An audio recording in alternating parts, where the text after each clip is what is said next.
Bisiril Fatihah. A'udzubillahi minasyaitonir rajim. Alhamdulillah rabbil alamin arrahmanir rahim maliki yaumiddin iyyaka na'budu wa iyyaka nasta'in ihdinas siratal mustaqim siratal ladzina an'amta 'alaihim ghairil maghdubi 'alaihim waladdallin. Amin. Kita musab apa ya?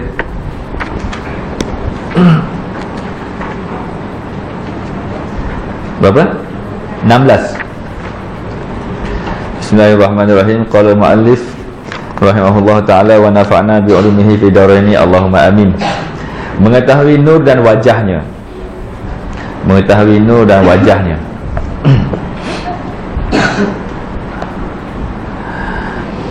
Ya Allah, Engkaulah yang awal, tiada ada sebelum Engkau sesuatu, Engkaulah yang akhir, tiada sesuatu sesudahmu. Ini qidam dan baqa.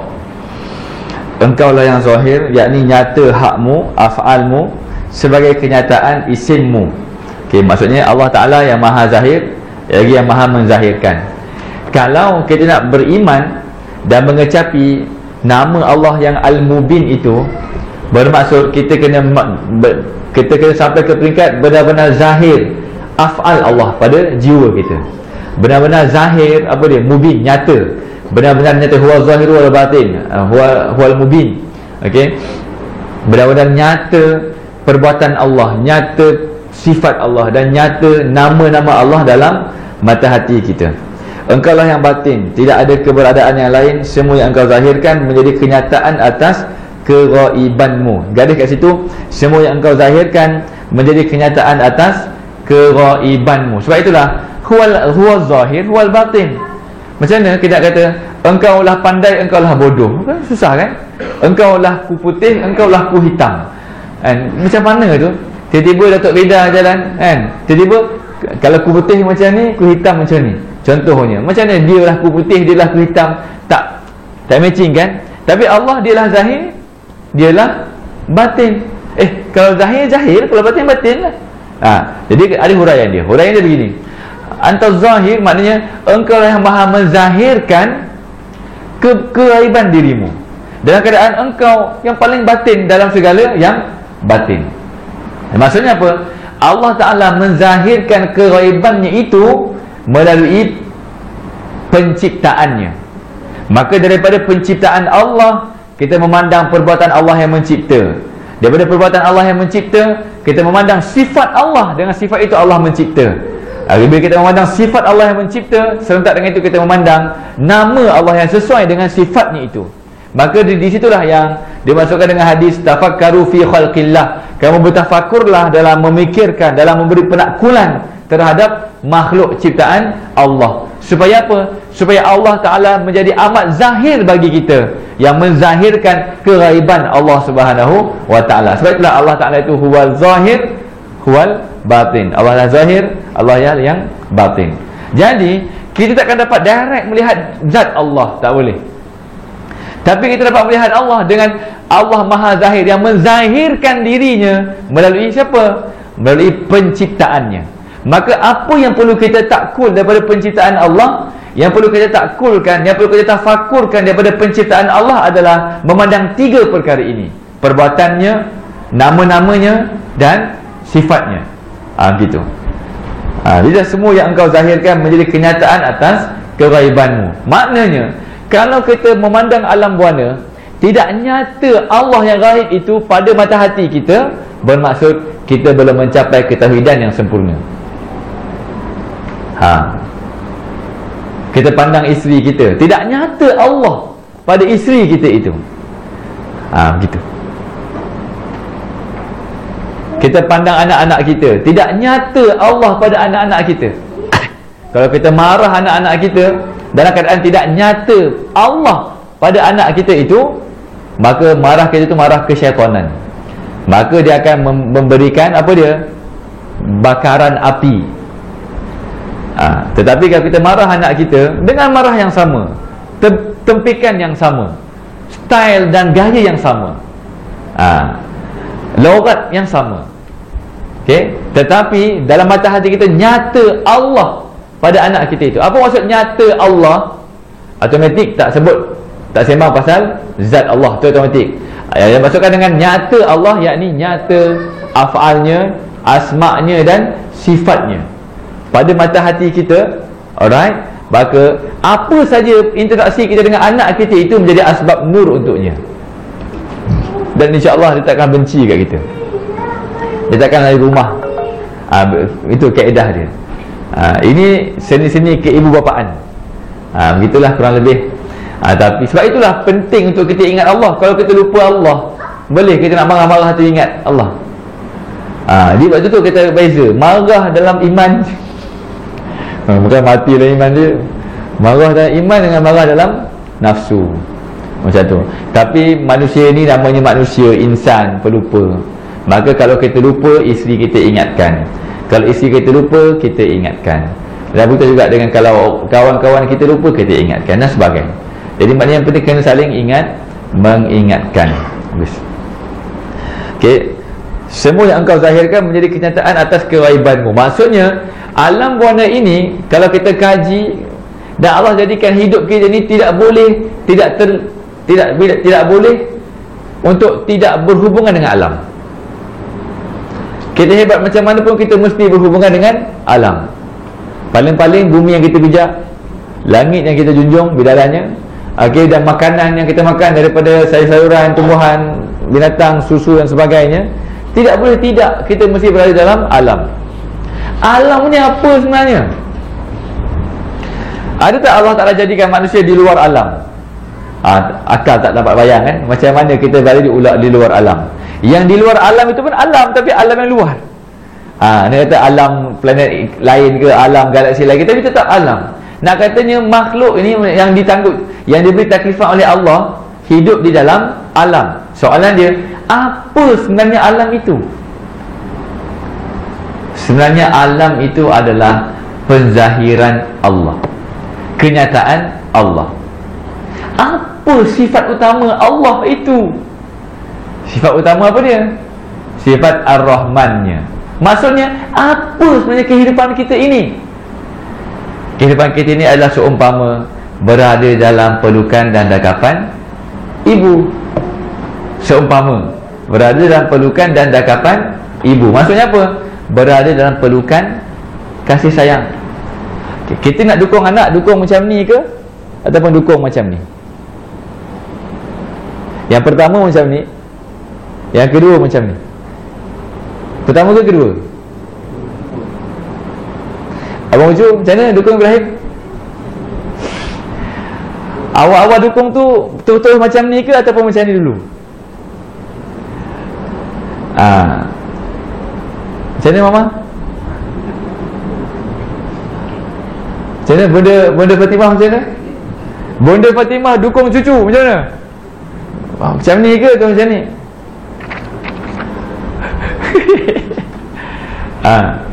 Macam ni. Kita kalau dukung macam ni, tak terasa sangat kasih berbanding kalau kita dukung macam ni. Betul tak? Begitu. Jadi bila seorang bayi berada dalam dakapan ibunya, okey, yang dia selesa, adakah dakapan itu, ataupun yang dia selesa adalah kenyataan kasih si ibu? Pertama ke kedua? Jawapannya kedua. Apa buktinya? Buktinya kalau Ibrahim didukung oleh Kak Lang, Kak Lang juga berstatus ibu. Okey, Kak Ucu pun berstatus ibu. Tapi Ibrahim tidak akan diam kalau yang dukungnya Kak Lang, walaupun Kak Lang berpengalaman sebagai ibu lebih lama daripada Kak Ucu. Jadi keibuan Kak Lang itu lagi lebih lama, tapi tetap tidaklah menjadi keselesaan bagi Ibrahim. Faham tak faham? Kenapa? Kalau nak kata kecekapan memegang tu, mestilah Kak Lang cekap lagi. Kak Ucu berapa tahun kahwin? Banding Kak Lang, nampak ya? Nak kata cekap, Kak Lang cekap lagi. Okey, nak kata senior ibu, saya ibu senior ya. Ada benda-benda belagak begitu. Oh ibu junior ni senior. Tak ada kan? Kalau ikut kesenioran, Kak Lang senior lagi. Tapi Ibrahim senang tak dengan Kak Lang? Tak senang dia. Dia senang dengan Kak Ucu juga. Sebab apa? Sebab nyata kasih, yang nyata perasaan kasih sehingga menenangkan jiwa Ibrahim melalui siapa? Kak Ucu. Sebab apa? Yang menjadi ketenangan baginya bukan dakapan ibu, tapi yang menjadi ketenangan baginya adalah apa dia? Nyata kasih ibu itu. Dia nyata kasih ibu tu melalui bau badan, melalui suara, melalui hormon dan sebagainya. Nampak tak? Tu dah tu timbul. Tapi paling bau badan lah maknanya. Itu kalau musafir mana-mana ke, mana tinggalkan kain pelikat, kain batik. Jangan ambil kain batik yang dah basuh. Kain batik yang paling kotor, paling lama digunakan. Sebab apa? Di situ ada aroma kasih. Kan? Okey.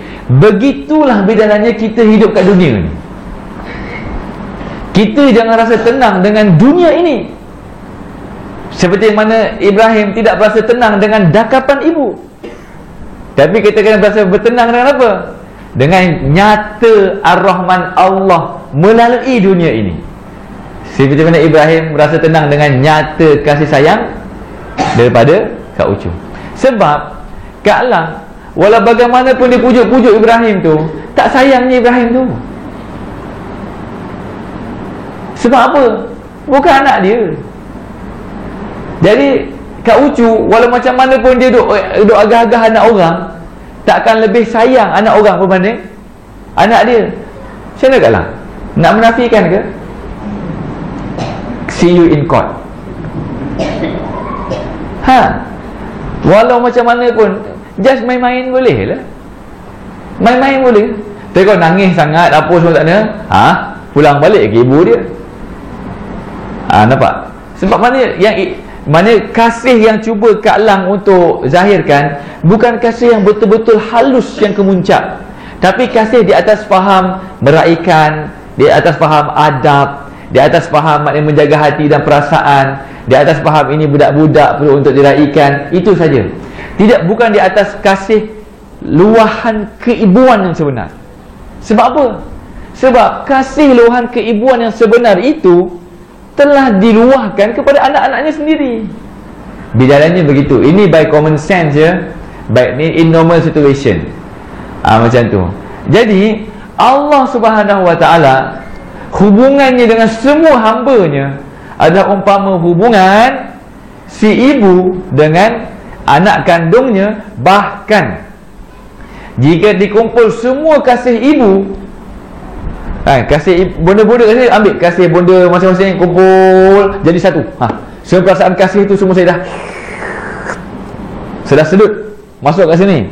Dikumpul kasih semua ibu daripada zaman Nabi Adam sampailah zaman kiamat. Apa itu sangka kala yang pertama itu dibandingkan dengan kasih yang Allah Ta'ala limpahkan kepada hamba-Nya, dibandingkan dengan kasih yang Nabi SAW curahkan kepada umatnya SAW, maka tidak akan tertanding.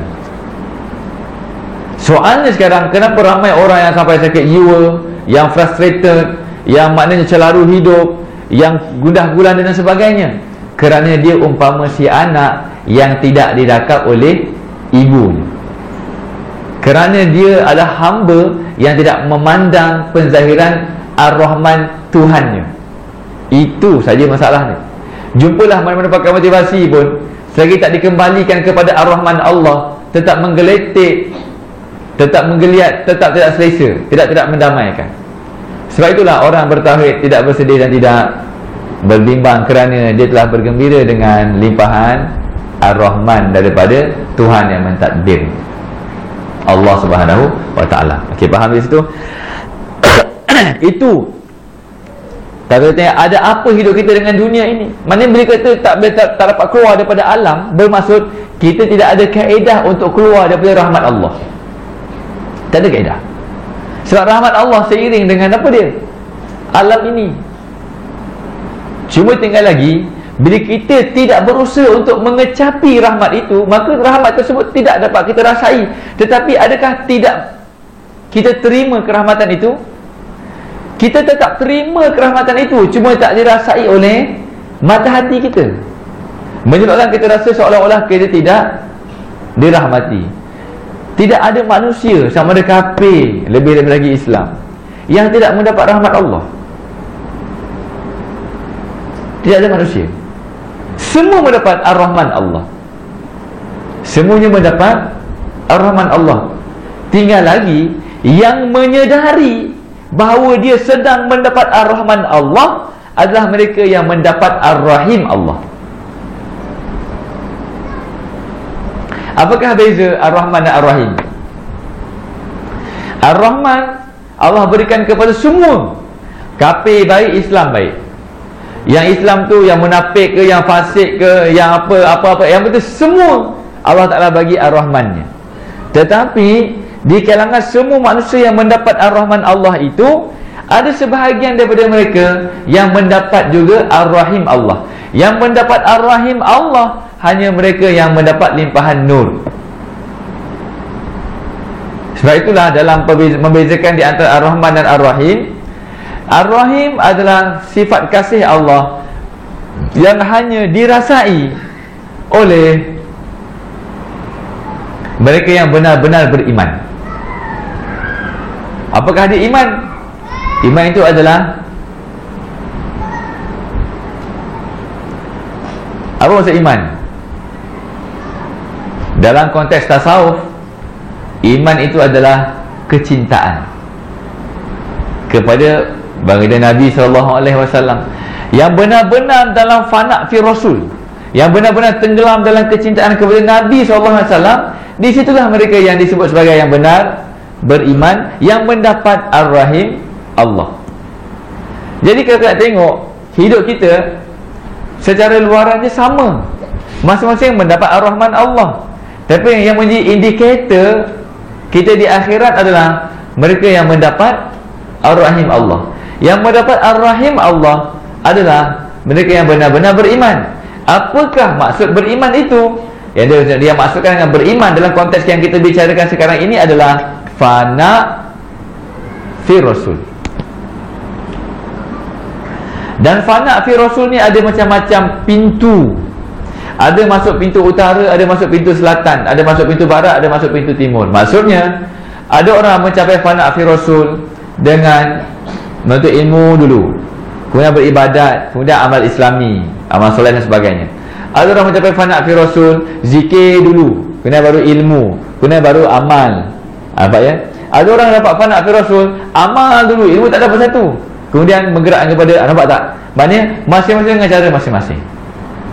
Ada orang mencapai fana fi Rasul dengan konsisten yang wajib saja, tak ada yang buat sunat pun, tapi dia jaga hati dia sangka baik kepada orang. Ada orang mencapai fana fi Rasul, dia buat banyak yang wajib, yang sunat pun dia buat banyak, tapi hati dia masih lagi duk kata ke orang, duk kata orang ni bini-bini, tapi dah di cover oleh ibadat sunatnya, sehinggalah dia meninggalkan yang mazmumah. Ada juga orang yang mencapai fana fi Rasul bermula dengan kemaksiatannya. Dia main dengan itu, dia main dengan ini, lepas tu dia nakal kat sana, dia curi sini, lepas tu dia buat pelawak sana, buat naya orang sini, macam-macam dia buat. Tapi rupanya itu kaedah untuk dia mencapai fana fi Rasul. Semua itu harus di sisi Allah untuk mentadbir sedemikian rupa. Jadi menyebabkan dalam di sisi tasawuf, kalau kita pandang orang yang bermaksiat, macam mana maksiat sekalipun, tetap kita memandang dimensi kebaikan pada dirinya. Sebab perjalanan untuk mencapai fana fi Rasul bukan semestinya semata-mata dengan ketaatan dan berterusan, tapi boleh jadi juga ketaatan kegelinciran, ketaatan kegelinciran, boleh jadi juga kegelinciran saja, kemudian membawa kepada ketaatan dan sebagainya. Di situ benar tak nampak kerahmatan Allah? Baru benar. Di situ benar tak nampak rahmatan lil alamin yang bagi Nabi SAW? Benar.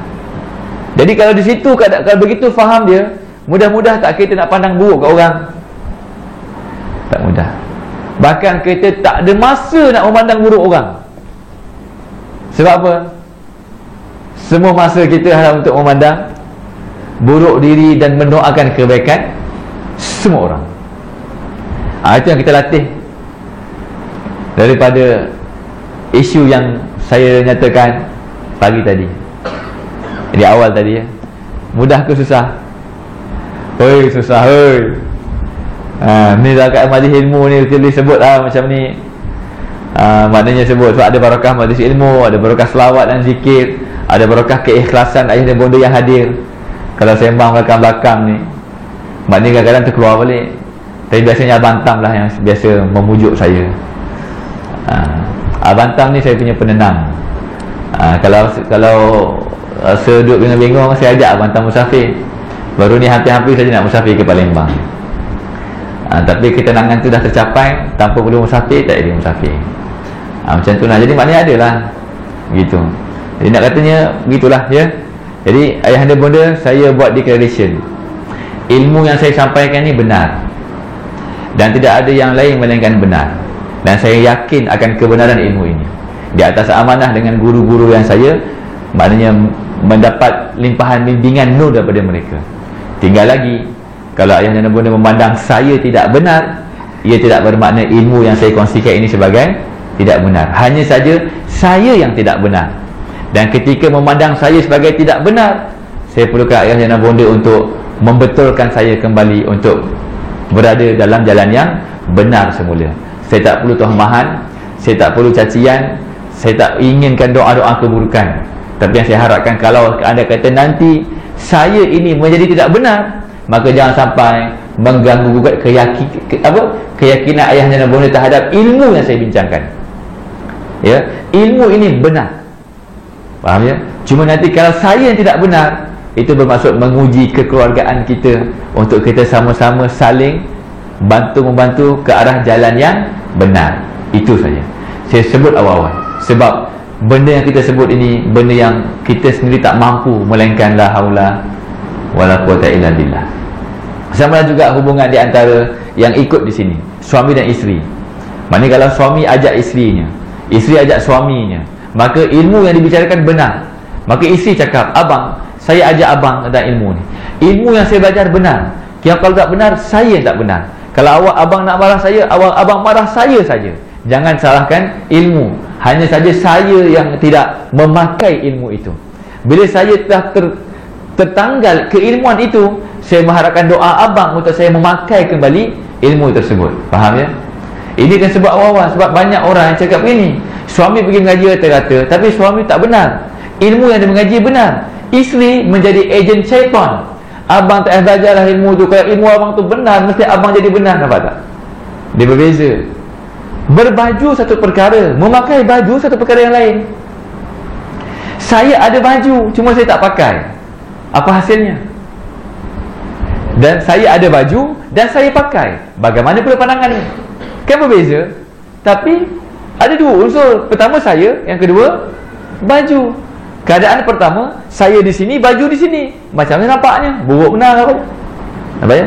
Keadaan yang kedua, saya di sini, baju pun di sini. Macam mana keadaan dia? Sama juga dengan ilmu. Saya tidak memakai baju tidak bermaksud saya tidak mempunyai baju. Saya ada baju. Kadang-kadang baju itu tertanggal, maka tolong pakaikan. Sekarang ini saya sedang berbaju, dan bidalannya saya sedang menyediakan baju untuk ayah dan bonda. Bukan saya sediakan, saya sedang memberi panduan macam mana ayah dan bonda untuk menyediakan baju itu. Kena pakailah baju masing-masing. Bila ayah dan bonda memakai baju masing-masing, tiba-tiba nampak baju saya tertanggal, jangan diunggah lagi keaiban-keaiban saya. Tutup segera aurat-aurat saya itu dengan memakaikan semula baju saya kepada badan saya.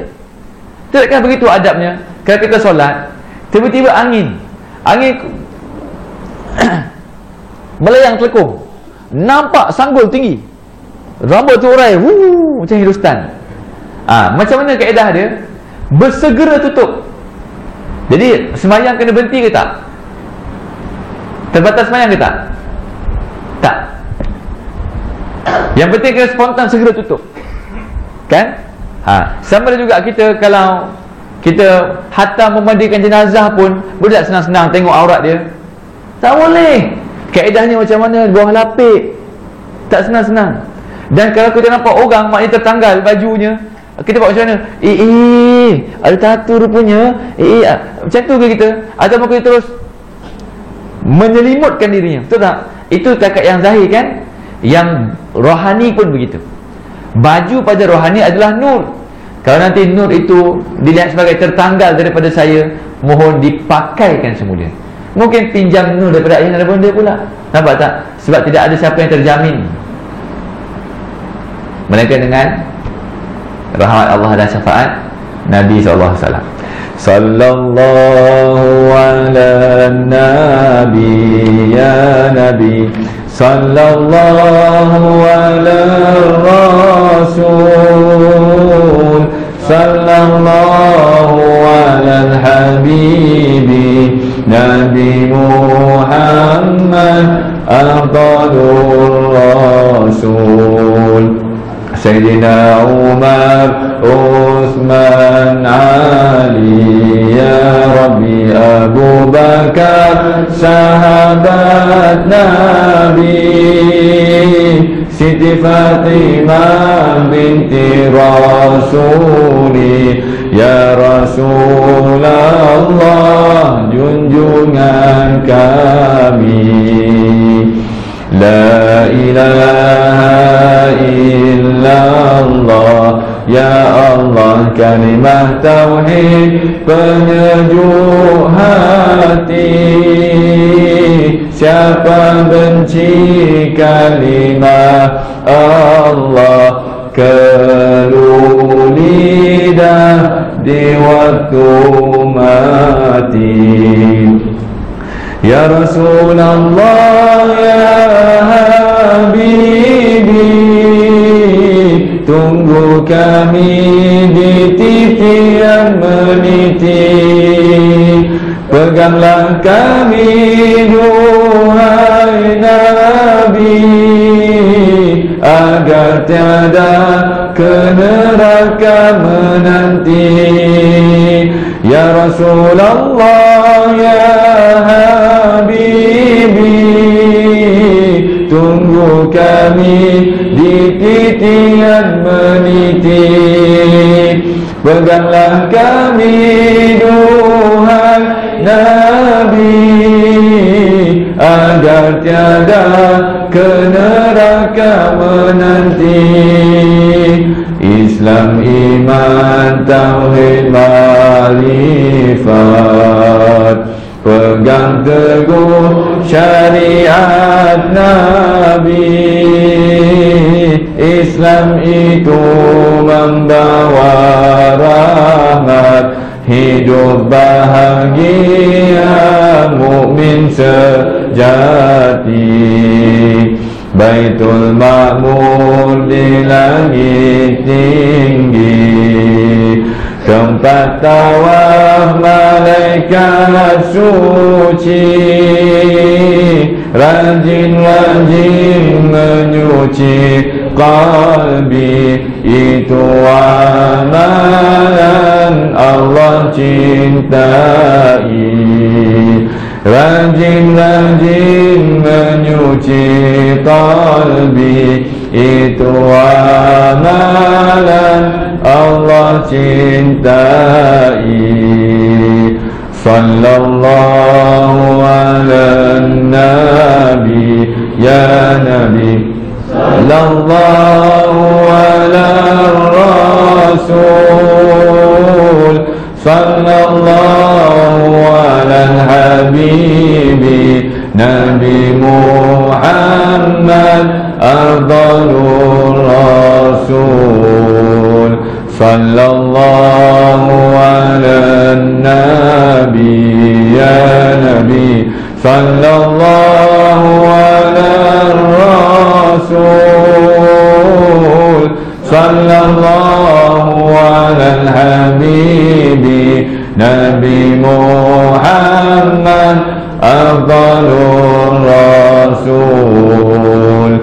Sallallahu ala nabi ya nabi, sallallahu ala rasul, sallallahu ala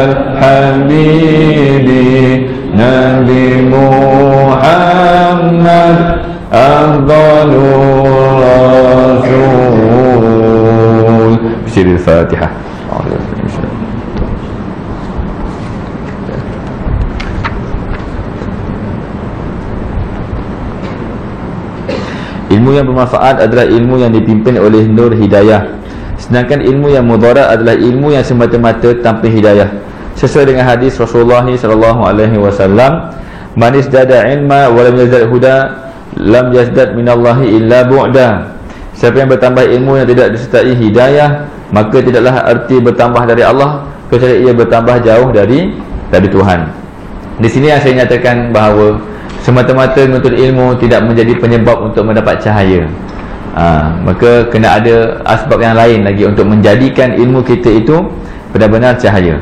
Bedanya begini, ilmu umpama lilin, okey, majlis ilmu umpama lilin, majlis zikir umpama apinya. Ilmu umpama lampu, okey, majlis zikir umpama elektriknya, tenaganya.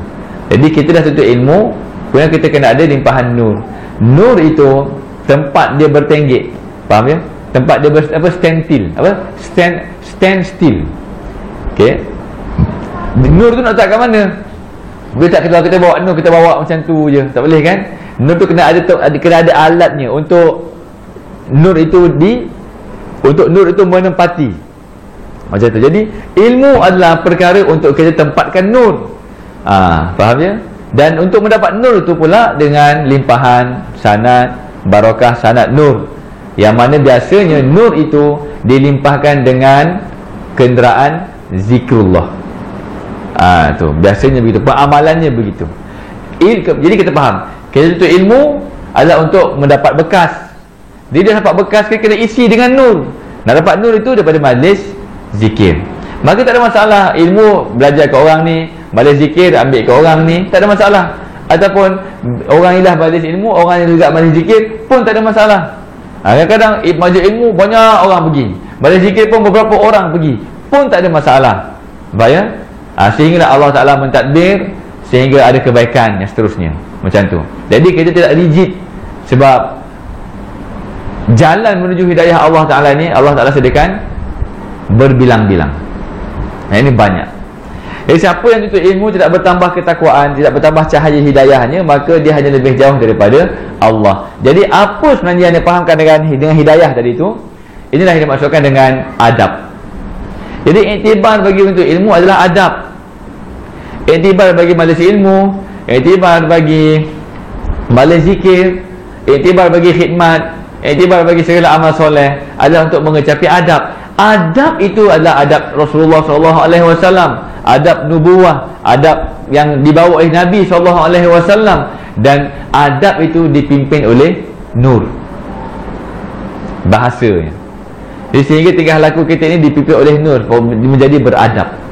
Sebab Imam Ghazali kata, adab itu apa dia? Akhlak itu apa? Akhlak itu satu tingkah laku yang tidak difikirkan, yang tidak dirancang, tapi dia menjadi seumpama ghost by the wind. Maknanya kalau kita fikir, ini budak kecil, anak siapa ni, aku kena buat begini. Masih berfikir-fikir begitu, itu bukan adab, ada akhlak lagi.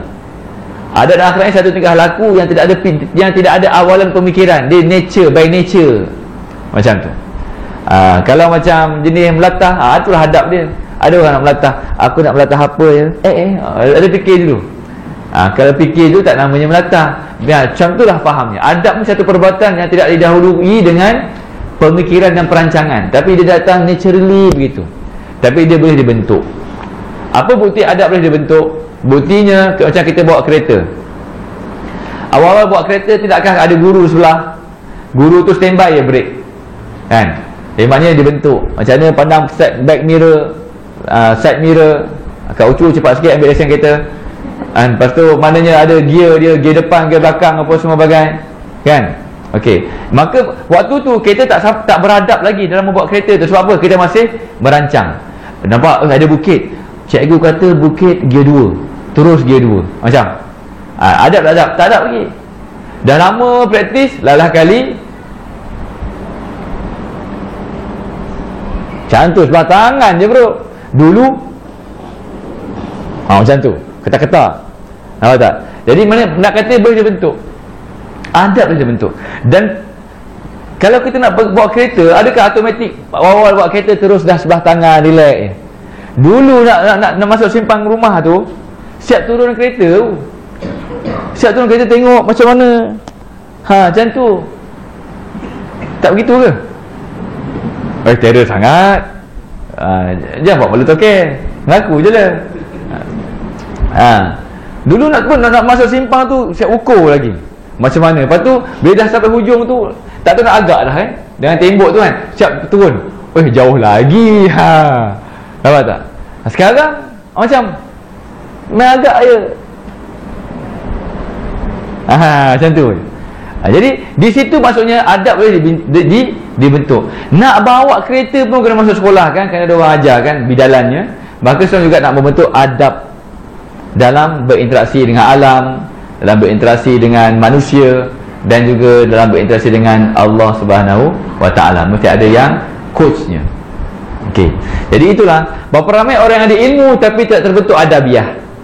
Yang ada ilmu itulah yang maknanya perli-perli orang depan orang ramai, sedia kursi kosong misalnya kan. Jadi maknanya benda tu amat tidak beradab. Itu semua berilmu. Maknanya kalau kita mana-mana tempat saya pergi forum, mana-mana tempat lah kita pergi forum, kalau ada panel yang tak datang, automatik apa dia? Dikeluarkan kerusi. Tapi kerusi tu tak ada. Sebab apa?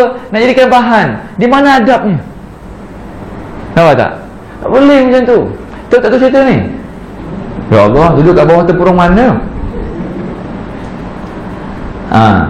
Itu yang paling terbaru. Jadi maksudnya berapa ramai orang yang ada ilmu tapi tidak ada adab.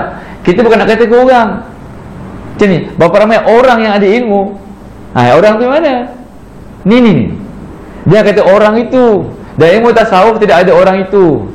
Yang contoh kerusi tadi itu sebab contoh itu yang paling viral, yang paling terkini, orang tahu.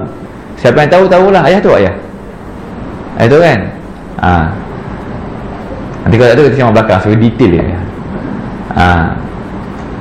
Itu just contoh saja yang semua orang boleh ni.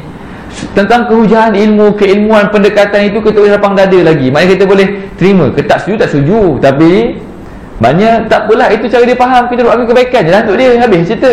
Tapi sampai peringkat maknanya nak memalukan orang, kita sinding keadaan kita gini, itu tak kena kaedah. Saya rasa macam frust bila saya pandang. Itu pun saya tak tengok pun. Ada orang hantar link tu dalam Facebook saya tengok tu macam mana. Yang kata tak ada ilmu sampai ke peringkat kemuncak gading menaranya. Yang ada PhD kemuncak apa, menara gading yang kemuncak gitu. Mana bukan masalah ilmu sekarang ini. Setelah yang kursus yang saya pergi setiap hari Sabtu tu, yang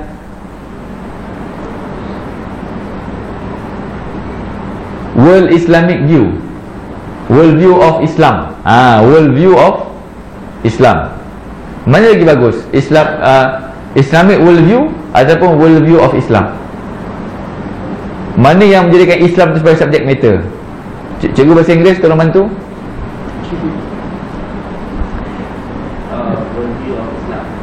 World View of Islam. Itu yang lebih Islam tu ke atas. Kalau Islamic World View, macam mana cara Islam memandang dunia? Sekarang ni kita sampai mana? Kalau World View of Islam, bermakna macam mana dunia memandang Islam? Kita rasa apa yang kalau dalam bahasa Arab dia ru'yatul Islam lil wujud. Dalam bahasa Arab dia tak belah tu. Tapi nak katanya yang menjadi kebejatan dalam masyarakat umat Islam sekarang adalah adab, bukan ilmu. Jadi bila hadis Nabi SAW ini, siapa yang bertambah ilmunya tidak bertambah cahayanya. Huda ni kan cahaya kan. Huda ni cahaya, hidayah. Nur pun cahaya juga, tapi ada bawa konotasi yang berbeza, yang agak detail kalau kita nak jelaskan. Tapi yang penting cahaya. Kita nak faham cahaya ni sebagai apa, kita boleh fahami dengan mudah. Cahaya ini adalah adab. Maksudnya tuntut ilmu, yang kita nak sebenarnya bukan ilmu. Yang kita nak sebenarnya adalah adab. Jadi kalau kita tuntut ilmu, lupa. Bonda tu cerita sikit macam mana kuliah minggu lepas, Allah lupa dah. Nak baca buku balik pun tak ingat, tulisan pun tak tahu baca balik dah. Contohnya, itu tak penting. Yang penting apa dia? Adab. Jadi kalau kita IQ tinggi ke IQ rendah ke, faham ke tak faham ke, ilmu tahap tinggi, ilmu tahap rendah ke, itu bukan menjadi faktor yang dinilai Allah. Yang Allah nilai apa dia? Dengan asbab hadir majlis ilmu, membentuk adab, walaupun tak faham apa satu. Jadi kalau orang tanya, abang balik, awang ngaji kata ni, apa je abang dapat? Nak ngajar ke tak erti apa satu? Jawapan dia apa? Mudah-mudahan abang mendapat limpahan adab. Itu je. Jadi halus dengan guru, bermula dengan beradab dengan guru. Saya bertemu dengan beberapa orang kiai juga dan syekh juga.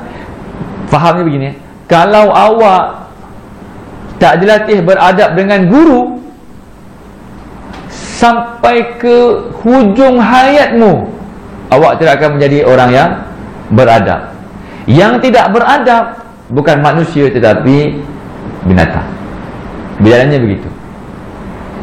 Jadi soalnya, saya datang ni kelas ni tinggi, kelas ni rendah. Bukan, cari kelas, cari kuliah yang menjadi asbab untuk kita mudah mendapat adab itu. Adab bila marah, adab bila suka, adab bila di apa-apakan, adab macam tu. Itu latihan ni. Sebab itulah dalam kuliah kita, sebelum saya faham, ada sebahagian syekh-syekh ni pasal adab memang dahsyat. Sebab apa? Itu sebenarnya kuliahnya, adab itu. Tapi ramai orang sekarang, dia masuk kuliah-kuliah ilmu, dia bukan nak mendapatkan adab, dia nak mendapatkan ilmu itu, dan kelihatan berilmu dan title keilmuan. Maka orang yang paling dilihat sebagai berilmu itulah yang paling bejat adabnya. Nampak ya? Tapi ingat, kita kuliah tasawuf, kita tidak memandang orang yang di situ, kita memandang orang yang di sini. Mudah-mudahan jadi asbab adab. Jadi hatta guru yang mengajar itu pun adalah untuk mendapatkan adabnya. Jadi kita akan dapat adab dengan cara kita belajar, kadang-kadang dengan cara kita mengajar. Begitu. Jadi benda-benda tua macam mana pun, asal bernyawa boleh berjalan. Jangan berhenti majlis ilmu. Kalau cucu kata, nenek duduk kat rumah lah nenek nak faham apa lagi ni? Nenek cakap pun orang tak faham dah, duduk kat rumah je lah, rehat-rehat. Seman, macam mana benda? No way man. Cakap cucu, selagi ada nafas, selagi boleh berjalan. Dan kalau nenek tak boleh berjalan, kamu kena bawa nenek ke majlis ilmu. Itu satu-satunya rabitah yang paling nyata kita dengan Nabi SAW. Alah ni, dekat TV banyak ni, Oasis ada, bukan OAL loh, Oasis. Oasis ada, TV Hijrah ada, TV 9 ada, TV Hikmah ada. Dengar itu je lah. Jawapan dia apa dia? Kalau tengok TV, tak akan ada limpahan adab, tapi hanya dapat maklumat, ilmu. Ilmu tidak akan dinamakan ilmu kalau tidak beradab. Hanya maklumat, information. Nak dapat limpahan itu, kena datang majlis ilmu. Faham tak faham, tak ada hal. Boleh ya? Itulah. Ini semangat yang dibawa oleh Abah Kiai Zain Syukri. Dan saya tengok sendiri macam anak-anak muridnya, macam mana seorang yang dah bergelar syekh mengajar kitab hikam dengan jemaah ribuan orang, tetap sudi untuk mendengar tausiah daripada orang yang dah datang entah mana-mana, tak dikenali. Rupa-rupanya bukan ilmu itu yang menjadi subjek matternya, tapi apa dia?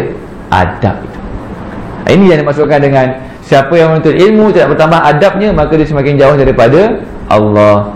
Maka ingat, tuntut ilmu bukan nak kelihatan pandai dan bukan untuk menjadi pandai, tapi menuntut ilmu adalah untuk mendapat adab. Jika dengan adab itu Allah nak memandaikan kita, pandailah kita, maka ada manfaat untuk umat.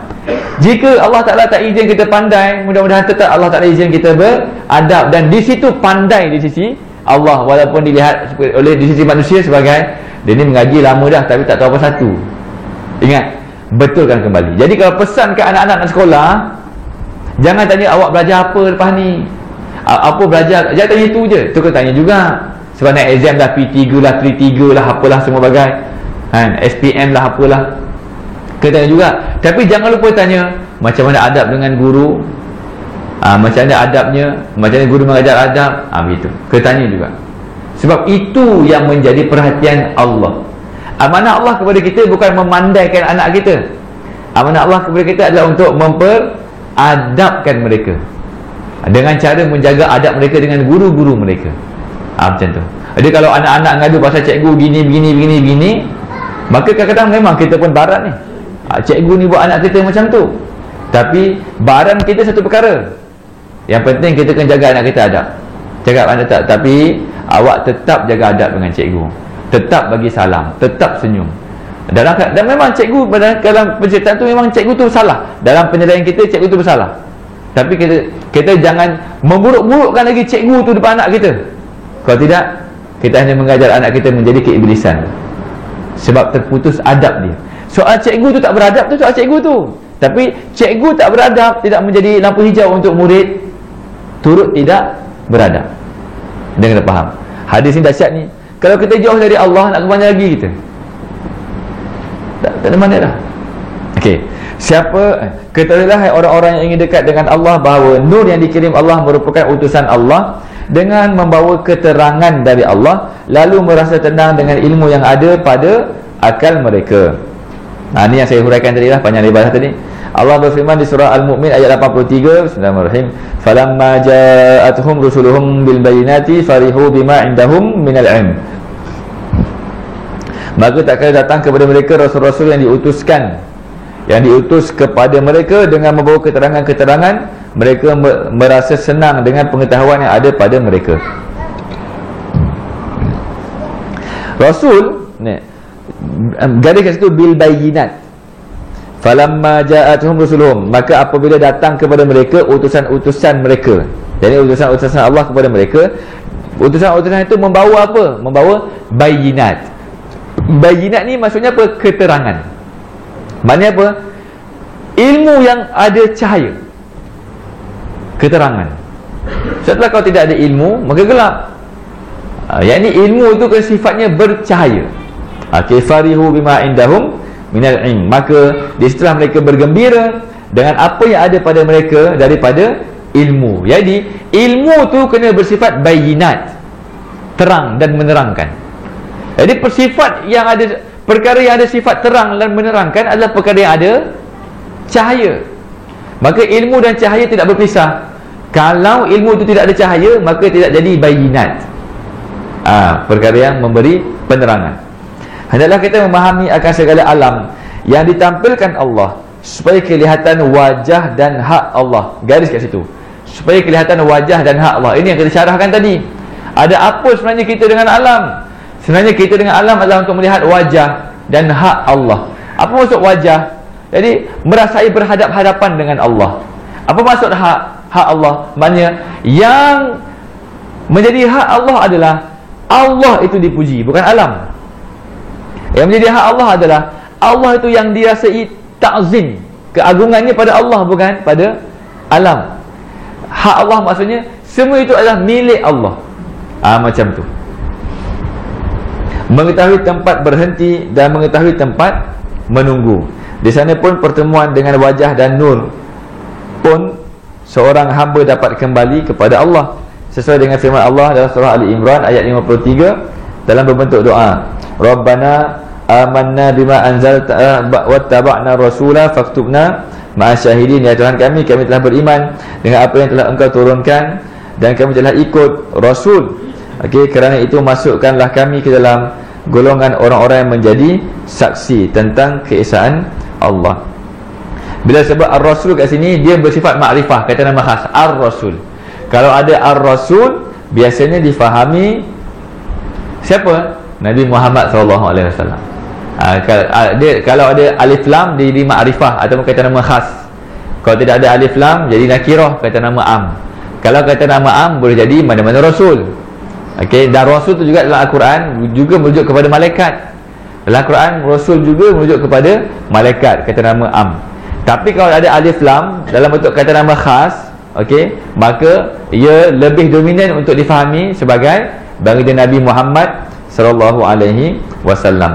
Apa sebenarnya yang dikatakan hakikat wattaba'na rasul? Wattaba'na rasul, wattaba'na rasul, dan kami telah ikut Rasul. Ini kami telah ikut Nabi SAW. Yang disebut hakikat ittiba' Rasul SAW ni apa dia? Pada hakikatnya adalah mengikut rohani Nabi. Sebab apa ikut rohani Nabi? Sebab kita ini makhluk rohani. Jadi kena iktibarnya pada rohani terlebih dahulu. Buktinya, kalau kita mati, semua orang tak nak ke kita dah. Okay? Kalau kita mati, semua orang tanam di jasad kita. Tapi yang kita akan ingat apa dia? Roh itu. Roh itu. Roh tak mati. Yang kelihatan mati adalah jasad, tapi roh tak mati. Cuma berpindah dimensi alam. Itu maksudnya. Jadi oleh kerana kita ni iktibar kita, hakikat kita adalah rohani, maka hakikat bagi iktibar Rasul SAW adalah pada rohaninya. Jadi macam mana? Rohani bagi Nabi ada cahaya, maka rohani kita pun mesti bercahaya. Dengan cahaya siapa? Dengan cahaya Nabi SAW. Itu faham dia. Yang kedua, rohani bagi Nabi SAW tetap kasih kepada umat, maka rohani kita mesti kasih hanya kepada Nabi SAW. Dia itu asas bagi itibak Rasul.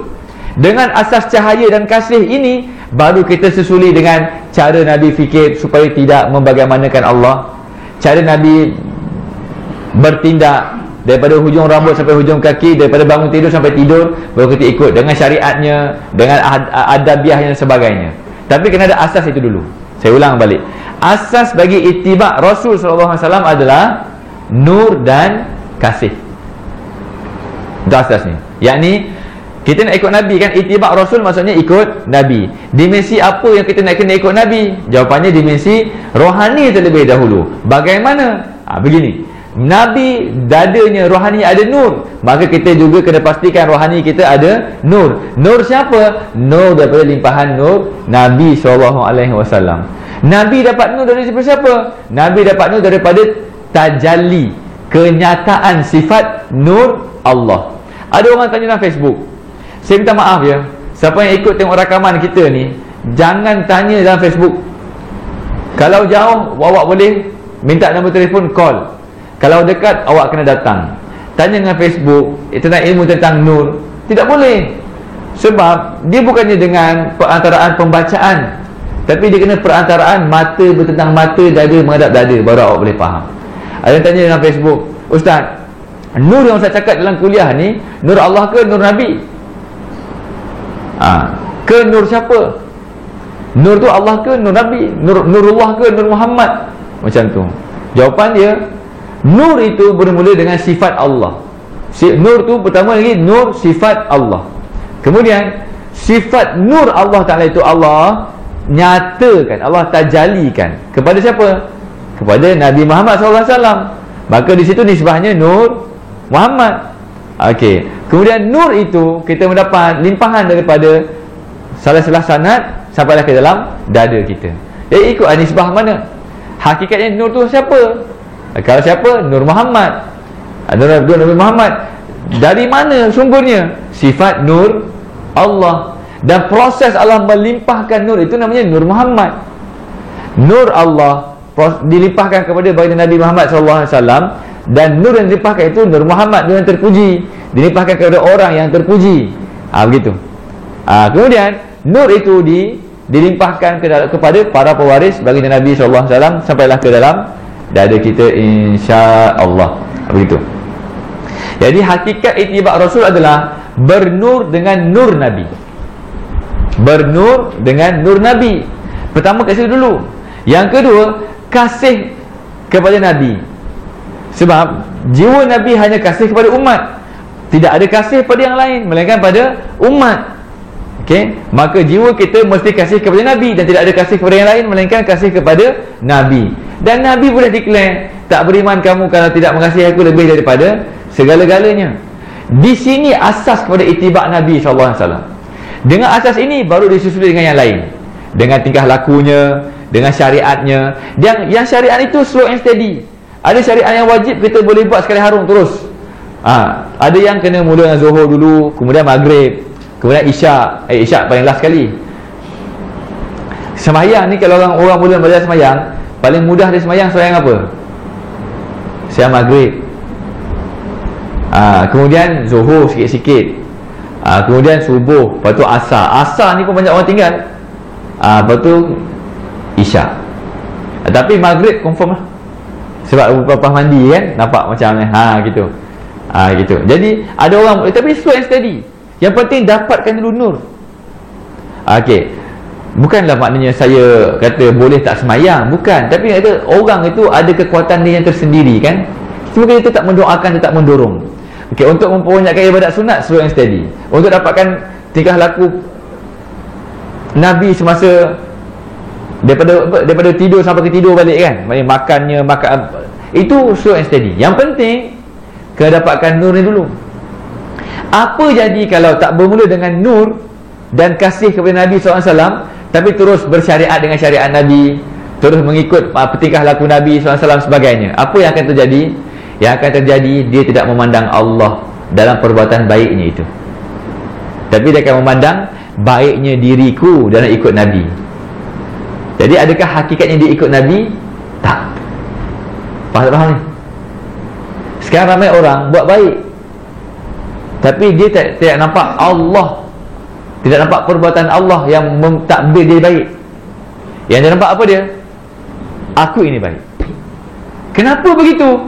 Kerana dia bersyariat dengan syariat Nabi SAW, dan dia mengikut makna syama'il Nabi SAW tanpa ada nur itu, sehingga tidak memandang daripada Allah yang mentadbir, tapi dia memandang pada baiknya diriku. Lantaran itu dia kata, ustaz ni nak ngajar ilmu tak banyak mana. Ustaz ni nak beramal. Ustaz ni tahiyatul masjid pun tak semayang. Ustaz mana ni tahiyatul masjid tak semayang. Kita semayang tahiyatul masjid, saat taubat, nak wuduk lagi. Patut kita lah. Biasa tak dia macam tu? Kenapa jadi sampai memandang ibadat kita dan ibadat orang? Dan kita banding pula orang tu, ibadat yang kita rasa macam agak orang tu tercabar, kita cari mana dimensi lebih kita daripada dimensi orang itu. Nampak tak? Ni biasa dia kan ustaz dengan ustaz. Saya ustaz, awak ustaz. Mana awak, saya dengar kuliah awak. Setakat ini bicara aku boleh. Nampak tak? Ibadah macam ni, kita keluar sampai 40 hari tak ada had. Macam dah keluar tu baru banyak doa kita hafal, baru banyak zikir kita amal, baru banyak orang kita dakwah. Sekarang ada sembang baca-baca. Nampak tak? Kenapa yang jadi suka banding-banding gitu? Sebab apa? Kita tidak larut dan khusyuk dalam memandang Allah, menyebabkan kita memandang diri dan membandingkan diri kita dengan orang lain. Yang perempuan-perempuan, suami aku macam ni, alah suami kan best kalau suami boleh shopping, dia macam Abang Anda. Abang Anda tak datang, dia kirim salam. Jadi kenapa sibuk membanding-banding? Kan zaman sekarang orang sibuk membanding-bandingkan. Anak orang, anak aku, rumah orang, rumah aku, amal orang, amal aku, kedudukan orang, kedudukan aku, pangkat orang, pangkat aku. Betul tak? Kenapa sibuk nak banding-banding ni? Sebab semua nampak diri, tidak nampak Allah. Kalau semua tenggelam dalam nikmat memandang Allah, tak ada masa nak banding-banding ni. Soal lagi, kenapa tak nampak Allah? Yang ni tak nampak pentadbiran Allah yang mentadbir dengan sifat-sifat kesempurnaannya itu, kerana tidak ada nur. Maka bila begitu keadaannya, walaupun kita ikut semua syama'il Nabi SAW daripada muka surat pertama sampai akhir, cara menangis Nabi pun kita ikut, cara makan Nabi SAW, cara pakaian, semua kita ikut. Tapi adakah sebenarnya kita hakikatnya ikut Nabi? Jawapannya tidak. Sebab apa? Tidak bermula dengan nur. Inilah yang kena digaris bawahi bab kata orang Indonesia. Kena betul-betul diambil perhatian. Wattaba'nar Rasul. Garis kat situ bulat lagi. Tulis kat situ nur dan kasih. Itu kena dapat dulu, supaya nanti bila kita benar-benar mencontohi syama'il Nabi SAW, bila kita benar-benar komited dengan syariat Nabi SAW, maka di situ kita benar-benar menjadi asbab cahaya kepada orang di sekeliling kita. Jadilah orang yang begini. Bila dia solat tahiyatul masjid, dia tak panding orang lain, tapi dia solat tu dengan sebab dia nak memandang pentadbiran Allah terhadap dirinya semasa dia sembahyang tahiyatul masjid. Faham ya? Sebab dia dah ada nur di dalamnya, faham ya? Menyebabkan orang nampak dia solat tahiyatul masjid, orang nampak je, aku pun nak tahiyatul masjid lah. Tahu tak? Macam tu. Jadi orang tu pun tahiyatul masjid. Apa yang menjadi penyebab orang tadi tu datang masjid kemuncak kemalasan. Tapi bila dia nampak seorang ni datang masjid, aku nak semayang lah. Itu ada limpahan nur. Orang pertama itu ajak tak? Cakap tak? Awak semayang datang masjid dulu sebelum duduk. Tak beradab awak kalau tak semayang datang masjid. Contoh. Ada cakap tak? Tak cakap apa satu. Tapi nur ala nur berlaku. Sebab apa? Kita buat betul-betul dengan memandang nur. Nampak tak? Di situlah rahsia untuk bagi lidah masin. Cakap, orang kata lidah masin ni cakap apa? Cakap menjadi. Macam tu lah. Tapi kalau cakap tak menjadi, cakap mak, lidah mak tawar, mak macam cakap apa-apa lah. Tak cukup makan garam lagi, mak kena. Sebab itulah maknanya orang tu cakap dulu, kata saya banyak makan garam lagi. Nak katanya lidahnya masin. Orang tu dulu, kenapa lidahnya masin? Kau cakap menjadi. Sebab orang tu dulu tak lekang dari selawat. Tak lekang dari selawat, sungguh.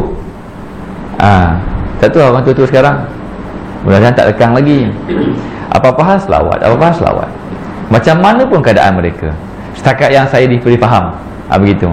Jadi kalau orang tu dulu kalau menyumpah, jadi sungguh. Sebab apa? Sebab ada nur. Satu bidalannya macam tu. Tapi tak semestinya juga. Dia jahat di misi yang baik lah, dengan takwilan yang baik. Macam tu ya. Jadi ingat, ramai orang kata kita kena itibak Rasul. Ingat, itibak Rasul bermula pada dimensi hakikat diri manusia, iaitu rohani. Itu ni.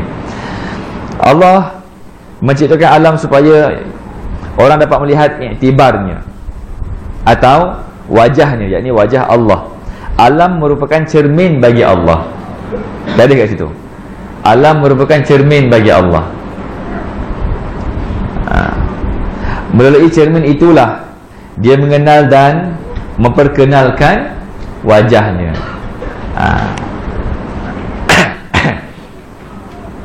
Ini seperti yang kita jelaskan tadi lah, faham cermin ni. Jadi kita, bila kita kata tengok cermin, kita sedang berhadapan dengan cermin, kita kan kata apa? Saya memandang cermin ke ataupun saya memandang wajah?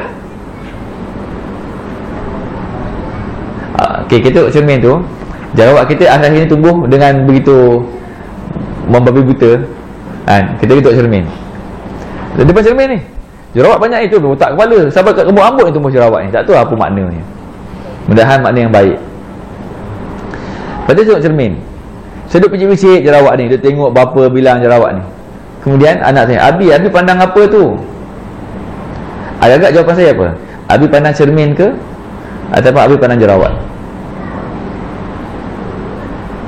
Jawapan dia, saya pandang cermin ke jerawat? Pandang jerawat kan? Cermin tu ada iktibar tak? Kadang-kadang kita lupa cermin tu cermin. Macam tak rasa je. Berapa jam sehari solat? Dengan ini lagi, dengan nak sikat, banyak benda kena sikat ni. Ni kena sikat. Lepas tu nak kena cat lagi sini. Cat. Contohnya. Lepas tu ini tak masuk lagi dengan dia punya clap tudung tu. Tudung, lepas tu tak masuk lagi tudung yang tudung. Ya, alamak, tak cukup tinggi, tak cukup rendah. Lepas tu tak masuk lagi yang janggut dia, janggut. Orang perempuan pakai janggut. Nampak tak? Jadi tu paling-paling setengah jam lah tu, contohnya. Jadi waktu benda-benda kita ni, kakak-kakak kita duduk menghadap cermin tu, perasan tak duduk menghadap cermin tu? Perasan tak ke cermin tu? Hargai tak cermin tu? Tak ada hargai dia. Sebab apa? Ghalib leka dengan yang kita nampak dalam cermin itu. Betul tak? Kita hanya perasan cermin kita tak ada kalau dia sudah pecah. Itu benda. Sama juga dengan alam. Jangan kita ghalib dengan alam. Kalau ghalib dengan alam, bermaksud kita ghalib ni maksud Melayu apa? Leka. Asyik. Ghalib ni bukan leka. Leka tu macam blur-blur gitu. Ni asyik. Ghalib ni asyik. Jangan kita asyik dengan alam. Perbuatan asyik dengan alam sama seperti perbuatan asyik dengan cermin. Dan siapa yang asyik dengan cermin, gila. Sebab tidak ada orang pernah asyik dengan cermin. Dia hanya asyik dengan apa yang dipantulkan daripada cermin. Dia asyik dengan janggut dia, dia asyik dengan mata dia, hidung dia, dengan jerawat dia, dengan rambut remos dia, syuf, macam tu je. Nampak? Abang Tam berapa kali sehari tengok cermin? Nampak? Okey, jadi asyik dengan apa yang dia pandang dalam cermin. Kalau kita tanya, awak pandang apa tu? Saya suka pandang cermin saya. Akal pun tak dapat nak faham kan?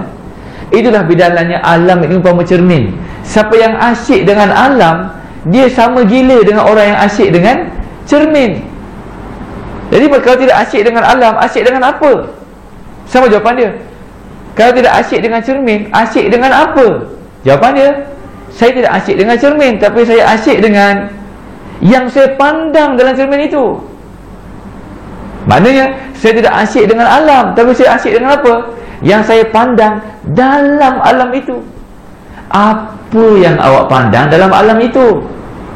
Yang saya pandang adalah pentadbiran Allah yang penuh dengan jamalnya, kecantikannya, yang penuh dengan kamalnya, kesempurnaannya, yang penuh dengan jalalnya, keagungannya, yang penuh dengan azimnya, iaitu kehebatannya. Itu yang saya pandang. Nak sampai ke situ kena ada itibak Rasul. Dalam dimensi apa dia? Nur tadi itu. Jadi sekarang ni kenapa Allah mentadbir bumi ni makin lama makin tidak seronok kan? Marah ke suami dengan anak bunuh, tembak kan? Tu tembak kepala dia pula. Dapat tak WhatsApp tu? Tak dapat kan? Sebab apa? Sebab suami curang. Suami curang, dia tembak anak dia. Tembak dia. Sedih. Lepas tu ada pula orang buat fitnah pula. Dia tukar IC tu jadi orang Kedah punya IC. Cek balik, bukan orang Kedah, tapi orang Thailand. Lepas tu fitnah pula. Duka cerita dimaklumkan Ustaz Kazim meninggal dunia. Alah.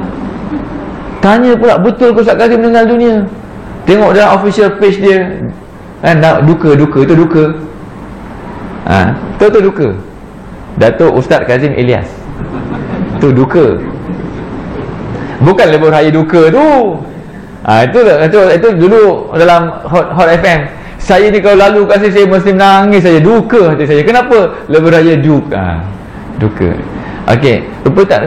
Kenapa orang suka buat fitnah sana sini apa semua? Nampak tak? Dulu tak macam ni heboh kan? Okey. Mungkin faktornya kerana manusia zaman sekarang sudah terlampau asyik memandang cermin, tapi tidak asyik memandang keindahan di dalam cermin. Yakni manusia sekarang asyik memandang dunia, tapi tidak asyik memandang Allah dalam pandangannya dalam dunia itu. Dia memandang pentadbiran Allah. Banci, bila bancuh aiskrim, jangan asyik, untung ni dapat 3 tong. Jangan asyik ke situ lah. Ada 3 tong, 1 tong dapat 500 cup, 1 cup RM1, kita up sikit RM1.50, atau diskaun pula RM1.20. Banyak juga ni, boleh cover duit kereta, boleh tukar jadi Avanza. Contoh. Jangan ada orang asyik ke situ kan, itu mesti lagi dunia. Patutnya bila banci duk berganyah aiskrim tu, nampak ya Allah dengan kudratmu ya Allah aku letih. Kudratmu ya Allah, kudratmu yang takkan tidak akan ada terhentinya. Cari letih ya Allah, letih sebab aku yang letih. Kudrat kau memang tak nampak. Di situ menolak faham ya? Lepas tu nampak aiskrim ni manis, sedap, dengan apa dia, dengan kenikmatan yang kau berikan dah hasilnya sedap. Maksudnya kita kena begitu memandang Allah dalam setiap gerak kerja kita. Bila buka bus takaful tu, jangan mandang bilalah Allah nak bagi musibah ke orang ni supaya orang ni bagi takaful tak. Sama juga dengan orang yang buat bisnes pengurusan jenazah. Tak ada orang mati ke hari ni? Sebab apa? Kalau mati bisnes dia. Ni kat Singapura banyak. Betul, Singapura bisnes orang mati. Dia ada package. Daripada mula-mula nafas terakhir tu, sampailah ke tanam, sampailah ke tahlil, sampai ke jamuan, semua ada, full package ada. Jadi tinggal kita tinggal bayar je. Satu dimensi memang baik lah. Tapi atas niat dalaman tu kita tak percaya. Tapi baiklah pengurusan tu amat sistematik. kubur dia apa semua kat Singapura. Okey, tapi satu dimensi lagi, maknanya kalau tak ada orang mati, tak ada income dia. Sampai doa apa semua siap, hafal siap dah. Maknanya ikut manual. Lepas ni apa, lepas ni macam tu. Jangan macam tu. Jadi kita kaful, ya Allah, ini hanya asbab untuk Engkau memberi penjagaan kepada semua hamba-Mu. Gitulah. Lepas tu jual takaful, mudah-mudahan ada nur. Macam tu lah. Sama juga bonda masak. Dia masak maknanya, kalau Kak Lang masak tak sedap mana. Contohnya, kalau Kak Ngah masak pun sedap. Lepas tu, lah Kak Lang tu tak sedap mana masak lah Kak Ngah tu. Contoh, sebab memandang diri. Tapi kalau memandang Kak Ngah dan Kak Lang memasak dengan memandang nur, mudah-mudahan dengan asbab nur itu, walaupun tak sedap mana, tapi Allah boleh saja memberi rasa pada lidah kita ini dengan rasa yang sedap.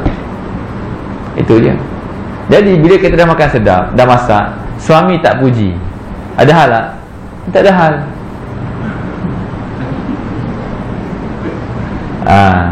Jadi yang puji tak puji, aku masak sebab aku nak tenggelam dalam nur. Aku memandang kecantikan Allah, kesempurnaan Allah, kehebatan Allah. Jadi kalau suami puji ke tak puji, tak ada hal. Kalau suami puji pun bukan puji aku, tapi puji siapa? Puji Allah. Maka dia, abang tak nak ke puji Allah dengan cara memuji saya? Ini cara nak minta pujian suami. Cuba abang puji Allah sikit.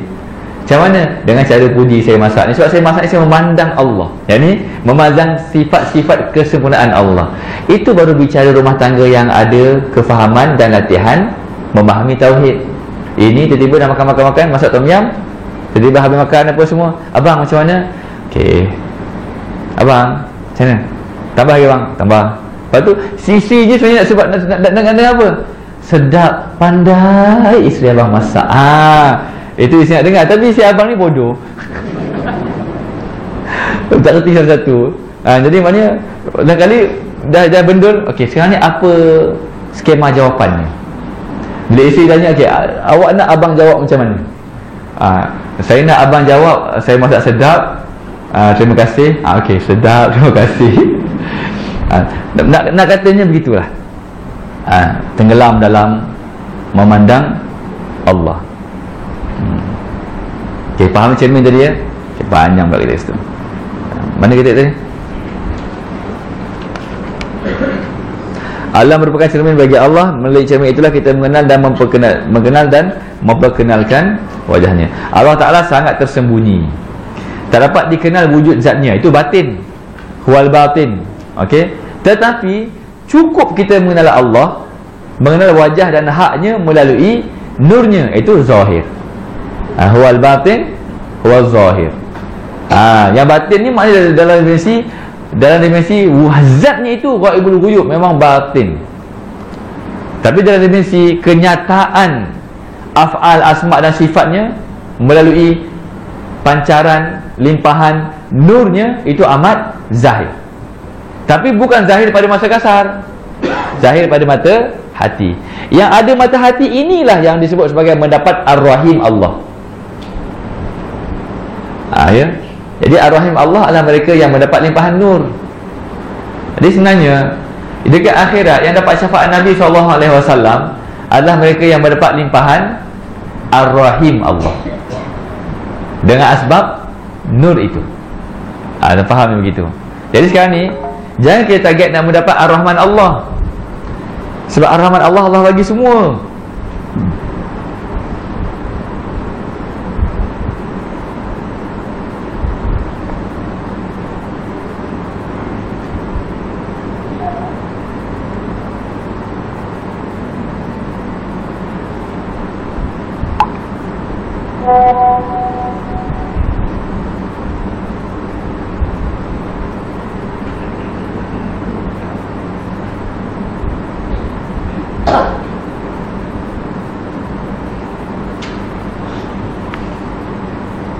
Sekejap ya.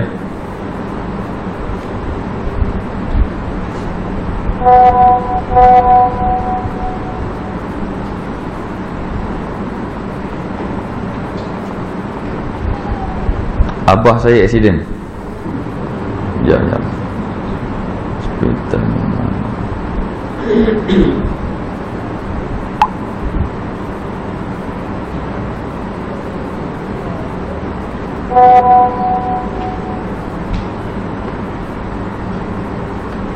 sikit lagi. Mana tadi? Ar-Rahim. Ar-Rahim.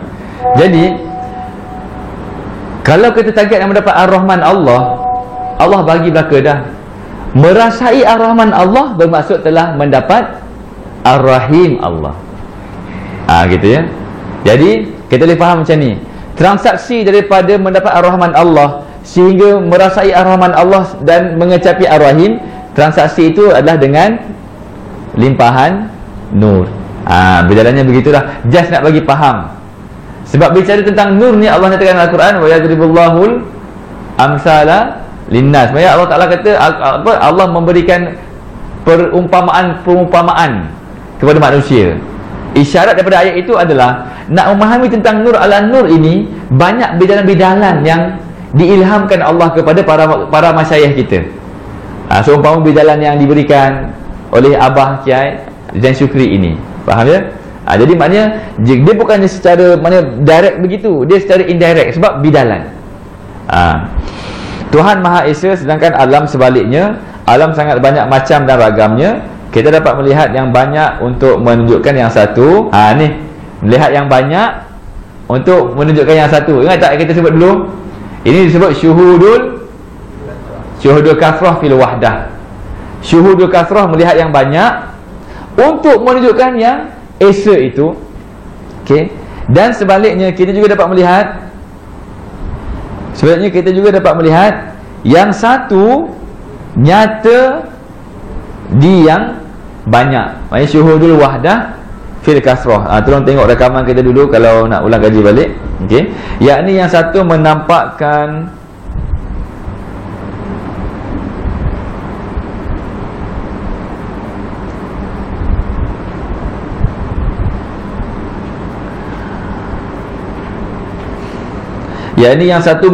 wujudnya pada yang banyak yang tidak terbatas pada alam. Hal tersebut menjadikan manusia terhalang oleh macam-macam hijab kerana mereka dalam suasana zulmah, yang ini terdinding. Zulmah ni kegelapan ya.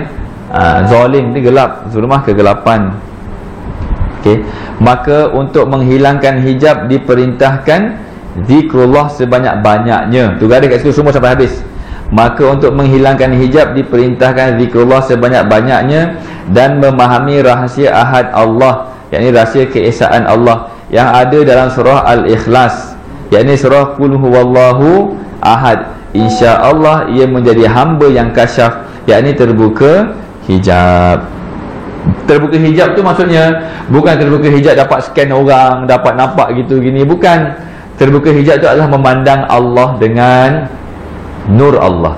Itu maksud terbuka hijab. Maka daripada dalil Qul huwallahu ahad itulah timbulnya zikir hu Allahu, itu timbul zikir tu. Sebab dia Allah, dia situ ada rahsianya. Qul huwallahu ahad Allahus samad lam yalid walam yulad walam yakul lahu kufuwan ahad. Ada tak kalimah ikhlas dalam surah tu? Tak ada. Tapi kenapa surah tu dinamakan Al-Ikhlas? Nampak tak? Biasanya surah tersebut diberikan nama kerana ada perkataan dalam surah tersebut. Tapi surah Al-Ikhlas tidak ada perkataan ikhlas, tapi dinamakan Al-Ikhlas. Ikhlas ini apa? Ikhlas ini adalah membuangkan segala unsur-unsur makhluk dalam pandangan sehingga hanya memandang keesaan Allah. Itu ikhlas. Yang ini benar-benar hubungan dengan Allah. Jadi maknanya surah tu dinamakan Al-Ikhlas kerana ia adalah rahsia untuk mencapai benar dalam berhubungan dengan Allah Subhanahu Wa Taala. Allah sebagai Khalik, kita sebagai hamba-Nya. Jadi banyakkanlah membaca surah Al-Ikhlas.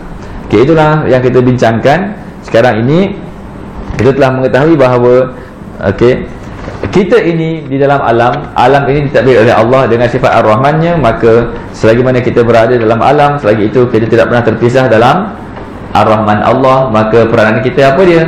Untuk mencapai Ar-Rahim Allah dengan menyempurnakan asbab untuk mendapat limpahan nur Allah melalui nur Muhammad, melalui Nabi Muhammad SAW, melalui sanad nur, melalui guru yang membimbing kita di sirril Fatihah. A'udzubillahi minasyaitonirrajim. Bismillahirrahmanirrahim. Alhamdulillahirabbil alamin, arrahmanir rahim, maliki yaumiddin. Iyyaka na'budu wa iyyaka nasta'in. Ihdinas siratal mustaqim, siratal ladzina an'amta 'alaihim ghairil maghdubi 'alaihim waladdallin. Amin. Aqulu qouli hadza, astaghfirullahal azim li wa lakum. Wassalamualaikum warahmatullahi wabarakatuh. Dengan tasbih kafarah dan suratul Asr.